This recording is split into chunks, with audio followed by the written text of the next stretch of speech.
ನಮಸ್ಕಾರ ಸ್ನೇಹಿತರ. ಬೆಳೆ ಹಾನಿ ಪರಿಹಾರ ಈ ಜಿಲ್ಲೆಯ ರೈತರ ಖಾತೆಗಳಿಗೆ ಜಮಾ ಆಗ್ತಾ ಇದೆ. ಹೌದು ಸ್ನೇಹಿತರೆ, ರೈತರಿಗೆ ಪ್ರತಿಯೊಂದು ಹೆಕ್ಟರ್ಗೆ 31,500 ರೂಪಾಯಿ ಜಮಾ ಆಗ್ತಾ ಇದೆ. ಹೌದು, ಈ ಡಾಕ್ಯುಮೆಂಟ್ಸ್ಗಳನ್ನು ನೀವು ರೆಡಿ ಇಟ್ಕೊಂಡಿದ್ದೆ ಆದರೆ, ನಿಮ್ಮ ಹೊಲ ಗದ್ದೆಗಳಲ್ಲಿ ಜಂಟಿ ಸರ್ವೆ ಆಗಿದ್ದೆ ಆದರೆ ನಿಮ್ಮ ಖಾತೆಗಳಿಗೆ ಈಗ ದುಡ್ಡು ಜಮಾ ಆಗ್ತಾ ಇದೆ. ಹಾಗಾದರೆ ಬನ್ನಿ, ಈ ಬೆಳೆ ಹಾನಿ ಪರಿಹಾರದ ಬಗ್ಗೆ ಸಂಪೂರ್ಣವಾದ ಡೀಟೇಲ್ಸನ್ನು ಈ ಒಂದು ವಿಡಿಯೋದಲ್ಲಿ ತಿಳಿಸಿಕೊಡುವಂತಹ ಪ್ರಯತ್ನ ಮಾಡ್ತೀನಿ. ಸೊ ರೈತರ ಪಟ್ಟಿಯನ್ನು ಕೂಡ ನೀವು ಚೆಕ್ ಮಾಡ್ಕೊಳ್ಬಹುದು ನಿಮ್ಮ ಮೊಬೈಲಲ್ಲಿ.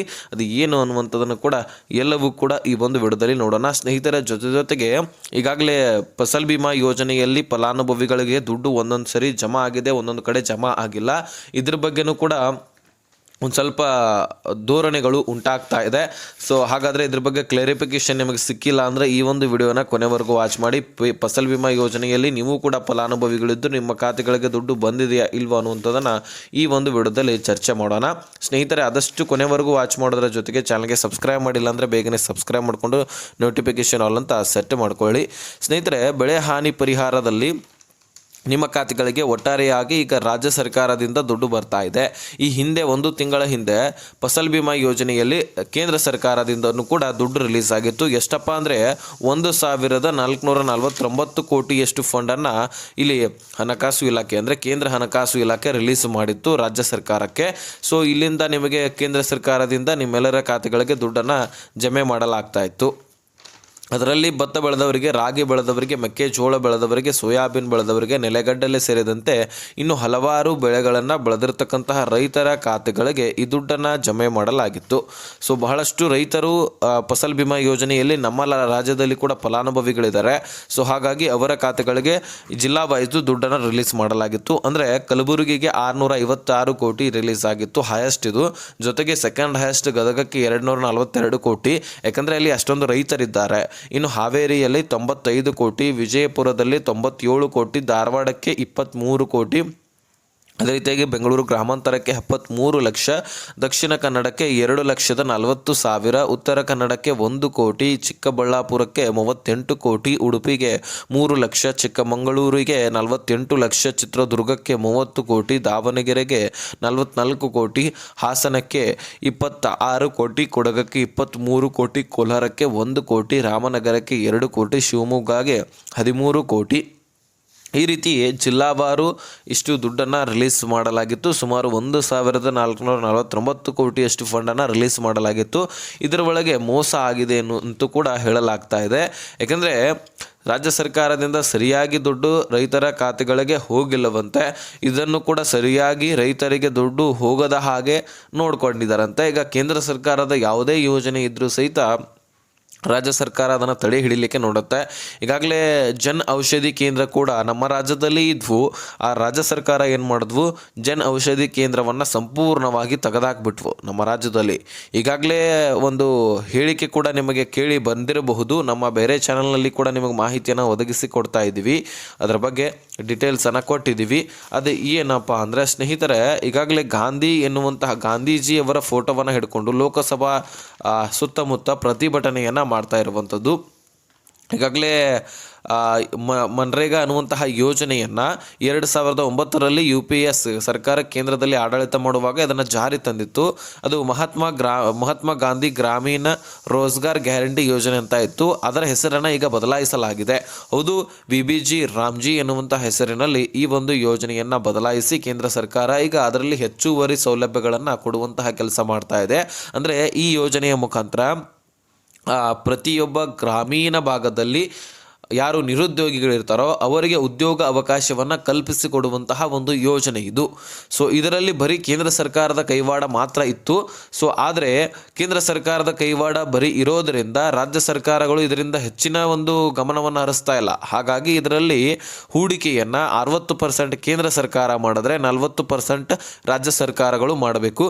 ಹಾಗಾಗಿ ಕೇಂದ್ರ ಸರ್ಕಾರದಿಂದ ಯೋಜನೆ ಬಂತಂತ ಅಂದ್ಕೊಳ್ಳಿ, ಅದರಲ್ಲಿ ರಾಜ್ಯ ಸರ್ಕಾರದ್ದು ಕೂಡ ಕೈವಾಡ ಇದ್ದಿದ್ದೇ ಆದರೆ ಆವಾಗ ಮಾತ್ರ ರಾಜ್ಯ ಸರ್ಕಾರಗಳು ಕೇಂದ್ರ ಸರ್ಕಾರದ ಯೋಜನೆಯ ಮುಖಾಂತರ ತಲೆ ಓಡಿಸಿ ಅದರಲ್ಲಿ ಕೆಲಸ ಮಾಡಲಿಕ್ಕೆ ಬಯಸ್ತವೆ. ಯಾಕಂದರೆ ಈಗ ಕೇಂದ್ರದ ಸಾಕಷ್ಟು ಯೋಜನೆಗಳಿದ್ದಾವೆ, ಅದು ಜನರಿಗೆ ಸರಿಯಾಗಿ ತಲುಪ್ತಾ ಇಲ್ಲ. ರಾಜ್ಯ ಸರ್ಕಾರಗಳು ಅದನ್ನು ತಡೆ ಹಿಡಿತವೆ, ತನ್ನದೇ ಆದಂತಹ ಯೋಜನೆಗಳನ್ನು ಸೃಷ್ಟಿಸ್ತವೆ, ಅದನ್ನು ಮಾತ್ರ ಕೊಡ್ಲಿಕ್ಕೆ ಇಷ್ಟಪಡ್ತವೆ. ಅಂಥದ್ರಲ್ಲಿ ಸರ್ಕಾರ ದಿವಾಳಿ ಆಗಲಿ ಬಿಡಲಿ ಅದನ್ನು ವಿಚಾರ ಮಾಡೋದಿಲ್ಲ.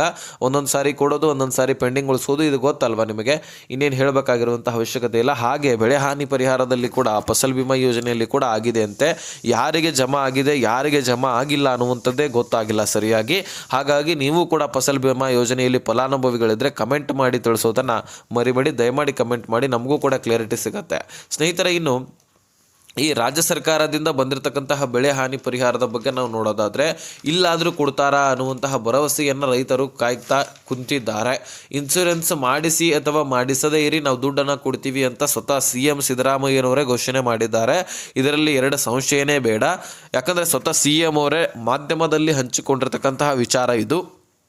ನಾವು ಸಾಲ ಮನ್ನಾ ಅಂತೂ ಮಾಡೋದಿಲ್ಲ, ಆದರೆ ಬೆಳೆ ಹಾನಿ ಪರಿಹಾರ ಒದಗಿಸಿ ಕೊಡ್ತೇವೆ. ಜಂಟಿ ಸರ್ವೆ ಆಗ್ತಾ ಇದೆ. ಜಂಟಿ ಸರ್ವೆಯಲ್ಲಿ ಸುಮಾರು 30,000 ಹೆಕ್ಟರಷ್ಟು ಭೂಮಿಗಳು ನಾಶ ಆಗಿರತಕ್ಕಂಥದ್ದು ಅಲ್ಲಿ ಕಂಡು ಬಂದಿದೆ. ಹೌದು, 30,000 ಎಕರೆಯಷ್ಟು ಹೆಕ್ಟರಷ್ಟು ಭೂಮಿಗಳು ನಾಶ ಆಗಿರತಕ್ಕಂತಹ ಕಾರಣಕ್ಕಾಗಿ ಅವುಗಳಿಗೆ ಬೆಳೆ ಹಾನಿ ಪರಿಹಾರವನ್ನು ರೈತರ ಖಾತೆಗಳಿಗೆ ಒದಗಿಸಿ ಕೊಡುವಂತಹ ಕೆಲಸವನ್ನು ರಾಜ್ಯ ಸರ್ಕಾರ ಮಾಡಲಿಕ್ಕೆ ಮುಂದಾಗಿದೆ. ಆ ಜಂಟಿ ಸರ್ವೆ ಆಗ್ತಕ್ಕಂತಹ ಸಂದರ್ಭದಲ್ಲಿ ನಿಮ್ಮ ಡಾಕ್ಯುಮೆಂಟ್ಸ್ಗಳು ಕೂಡ ವೆರಿಫಿಕೇಶನ್ ಆಗಿರ್ತವೆ. ಅದರಲ್ಲಿ ಪಹಣಿಗೆ ಆಧಾರ್ ಕಾರ್ಡು ಕೂಡ ಲಿಂಕ್ ಆಗಿರಬೇಕು, ಅದನ್ನು ನೀವು ರೆಡಿ ಇಟ್ಕೊಳ್ಬೇಕು. ಮತ್ತು ನಿಮಗೆ ಹೊಲ ಗದ್ದೆಗಳಿಗೆ ಸಂಬಂಧಪಟ್ಟಂತಹ ಎಲ್ಲ ಒಂದು ಡೀಟೇಲ್ಸು ಡಾಕ್ಯುಮೆಂಟ್ಸ್ಗಳು ರೆಡಿ ಇಟ್ಕೊಳ್ಬೇಕಾಗತ್ತೆ. ಒಂದಕ್ಕೊಂದು ಅಟ್ಯಾಚ್ ಕೂಡ ಇರಬೇಕು, ಆಗ ಮಾತ್ರ ಡಾಕ್ಯುಮೆಂಟ್ಸ್ ವೆರಿಫಿಕೇಷನ್ ಆಗಲಿಕ್ಕೆ ಸಾಧ್ಯ. ಸೊ ಅಲ್ಲಿ ಬಂದಿರತಕ್ಕಂತಹ ಅಧಿಕಾರಿಗಳು ನಿಮ್ಮ ಹೊಲ ಗದ್ದೆಗಳ ಸರ್ವೆ ಮಾಡೋದಲ್ಲದೆ ನಿಮ್ಮಲ್ಲಿರ್ತಕ್ಕಂತಹ ಡಾಕ್ಯುಮೆಂಟ್ಸ್ಗಳನ್ನು ಕೂಡ ವೆರಿಫಿಕೇಷನ್ ಮಾಡಿ ನಿಮ್ಮ ಹೆಸರನ್ನು ಸೇರ್ಪಡೆ ಮಾಡ್ಕೊಂಡಿರ್ತಾರೆ. ನೀವು ಇನ್ಸೂರೆನ್ಸ್ ಮಾಡಿಸಿ ಬಿಡಿ. ಒಟ್ಟಾರೆಯಾಗಿ ನಿಮ್ಮ ಹೊಲದಲ್ಲಿ ನೀರು ನಿಂತ್ಕೊಂಡು ಬೆಳೆ ಹಾನಿಯಾಗಿದ್ದರೆ ಸೊ ಅದಕ್ಕೆ ಪರಿಹಾರವನ್ನು ಸರ್ಕಾರ ಕೊಡ್ತಾ ಇದೆ. ಈಗ NDRF ಕುಸ್ಕಿ ಜಮೀನಿಗೆ 8,500 ಪ್ಲಸ್ 17,000 25,500 ರೂಪಾಯಿ ಕೊಡ್ತಾ ಇದ್ದಾರೆ. ಇನ್ನು ನೀರಾವರಿ ಹೆಚ್ಚುವರಿ ನೀರಾವರಿ ಭೂಮಿಗಳಿಗೆ 31,500 ರೂಪಾಯಿವರೆಗೂ ಕೂಡ ಬೆಳೆ ಹಾನಿ ಪರಿಹಾರವನ್ನು ಒದಗಿಸಿ ಕೊಡ್ತೇವೆ ಅಂತ ಸ್ವತಃ CM ಅವರೇ ಘೋಷಣೆ ಮಾಡಿದರು. ಸೊ ನಾನು ಇದರ ಬಗ್ಗೆ ಸಾಕಷ್ಟು ವಿಡಿಯೋದಲ್ಲಿ ತಿಳಿಸ್ಕೊಟ್ಟಿದ್ದೀನಿ. ಆದರೆ ಎಲ್ಲ ರೈತರಿಗೆ ಜಮಾ ಆಗ್ತಾ ಇಲ್ಲ, ಕೆಲವೊಂದಿಷ್ಟು ರೈತರಿಗೆ ಮಾತ್ರ ಜಮಾ ಮಾಡ್ತಾ ಇದೆ. ಒಂದು ಕಡೆ ನೋಡೋದಾದರೆ ಸರ್ಕಾರದ ಬಳಿ ದುಡ್ಡೇ ಇದೆಯಾ ಇಲ್ವಾ ಅನ್ನುವಂತಹ ಅನುಮಾನಗಳು ಕೂಡ ಉಂಟಾಗುತ್ತೆ. ಇನ್ನೊಂದು ಕಡೆ ನೋಡೋದಾದರೆ ಸರ್ಕಾರ ಆದಷ್ಟು ಬೇಗ ರೈತರ ಖಾತೆಗಳಿಗೆ ದುಡ್ಡು ಜಮಾ ಮಾಡಿದ್ರೆ ಬೆಟ್ರು. ಯಾಕಂದರೆ ರೈತರು ಅದರಲ್ಲಿ ಸಣ್ಣ ಪುಟ್ಟ ರೈತರು ಸಾಲ ಸೂಲಗಳನ್ನು ಮಾಡಿಕೊಂಡು ಬೆಳೆಗಳನ್ನು ಬೆಳೆದಿರ್ತಾರೆ. ಆ ಬೆಳೆದಿರ್ತಕ್ಕಂತಹ ಬೆಳೆಗಳಲ್ಲಿ ಕೂಡ ಫಲ ಸಿಕ್ಕಿರೋದಿಲ್ಲ, ಈ ಕಡೆ ಸಾಲ ಕೂಡ ತೀರೋದಿಲ್ಲ. ಹೀಗಾಗಿ ರೈತ ಸಂಕಷ್ಟಕ್ಕೀಡಾಗಿ ಸಾವಿಗೀಡಾಗ್ತಾನೆ. ಹೀಗಾಗಿ ಸರ್ಕಾರ ರೈತರ ಬಗ್ಗೆ ಹೆಚ್ಚಿನ ಗಮನವನ್ನು ವಹಿಸಿಕೊಂಡು ಇದರ ಬಗ್ಗೆ ಹೆಚ್ಚಿನ ಕಾಳಜಿಯ ಮುಖಾಂತರ ಅವರಿಗೆ ಏನು ಕೊಡಬೇಕಾಗಿದೆ ದುಡ್ಡನ್ನು ಅದನ್ನು ಒದಗಿಸಿ ಕೊಡುವಂತಹ ಕೆಲಸ ಬೇಗನೆ ಮಾಡಬೇಕಂತ ನಮ್ಮ ಮನವಿ ಇರುತ್ತೆ ಸ್ನೇಹಿತರೆ. ಇದರ ಜೊತೆಗೆ ನೀವು ಜಂಟಿ ಸರ್ವೆ ಆಗಿರಲಿಲ್ಲ ಅಂದರೆ ನಿಮ್ಮ ತಾಲೂಕಿನಲ್ಲಿರ್ತಕ್ಕಂತಹ ರೈತ ಸಂಪರ್ಕ ಕೇಂದ್ರಕ್ಕೆ ಹೋಗಿ ಭೇಟಿ ಕೊಟ್ಟರೆ ನಿಮ್ಮ ಹೊಲ ಗದ್ದೆಗಳಲ್ಲಿ ಜಂಟಿ ಸರ್ವೆ ಕೂಡ ಮಾಡ್ತಾರೆ. ಅಲ್ಲಿ ನೀವು ನಿಮ್ಮ ಡಾಕ್ಯುಮೆಂಟ್ಸ್ಗಳು ವೆರಿಫಿಕೇಷನ್ ಆಗ್ತವೆ. ನಿಮಗೆ ದುಡ್ಡು ಎಲಿಜಿಬಲ್ ಇದ್ದರೆ ನಿಮಗೆ ದುಡ್ಡು ಕೊಡುವಂತಹ ಕೆಲಸ ಕೂಡ ಮಾಡ್ತಾರೆ ಮೇಲಧಿಕಾರಿಗಳಿಗೆ ಕಳುಹಿಸಿ. ಸೊ ಓಕೆನಾ, ನೀವು ರೈತ ಸಂಪರ್ಕ ಕೇಂದ್ರಕ್ಕೆ ಹೋಗಿ ಭೇಟಿ ಕೊಡಬಹುದು ಜಂಟಿ ಸರ್ವೆ ಆಗಿರಲಿಲ್ಲ ಅಂದರೆ. ಇನ್ನು ಇದನ್ನು ಹೊರತುಪಡಿಸಿ ಏನೇ ಕ್ವಶನ್ಸ್ ಇದೆ ಡಿಸ್ಕ್ರಿಪ್ಷನಲ್ಲಿ ಇನ್ಸ್ಟಾಗ್ರಾಮ್ ಲಿಂಕ್ ಇರುತ್ತೆ, ಅಲ್ಲಿಂದ ನನಗೆ ಮೆಸೇಜ್ ಮಾಡೋದು ಖಂಡಿತವಾಗ್ಲೂ ರಿಪ್ಲೈ ಕೊಡ್ತೀನಿ. ಸೊ ಇದನ್ನು ಹೊರತುಪಡಿಸಿ ಇನ್ನು ಸ್ನೇಹಿತರೆ ಬೆಳೆ ಹಾನಿ ಪರಿಹಾರ ನಿಮಗೆ ಚೆಕ್ ಮಾಡಬೇಕು ಲಿಸ್ಟ್ ಅಂದರೆ ಪರಿಹಾರ.in ಅಂತ ನೀವು ಸರ್ಚ್ ಮಾಡಿದ್ರೆ ಗೂಗಲಲ್ಲಿ ನಿಮಗೆ ಸಿಗತ್ತೆ. ಇಲ್ಲ ನಿಮಗೆ ಬರೋದಿಲ್ಲ ಅಂತ ಕಮೆಂಟ್ ಮಾಡಿ ತಿಳಿಸಿ, ನಾನು ಮತ್ತೊಂದು ವಿಡಿಯೋದಲ್ಲಿ ತಿಳಿಸಿಕೊಡ್ತೇನೆ. ಆಲ್ರೆಡಿ ಬಹಳಷ್ಟು ಜನರಿಗೆ ಗೊತ್ತಿದೆ, ಹಾಗಾಗಿ ನಾನು ತಿಳಿಸ್ಕೊಡ್ಲಿಲ್ಲ. ಈಗ ನಿಮಗೆ ಗೊತ್ತಿಲ್ಲ ಅಂದರೆ ನಾನು ತಿಳಿಸ್ಕೊಡ್ತೀನಿ, ಕಮೆಂಟ್ ಮಾಡಿ.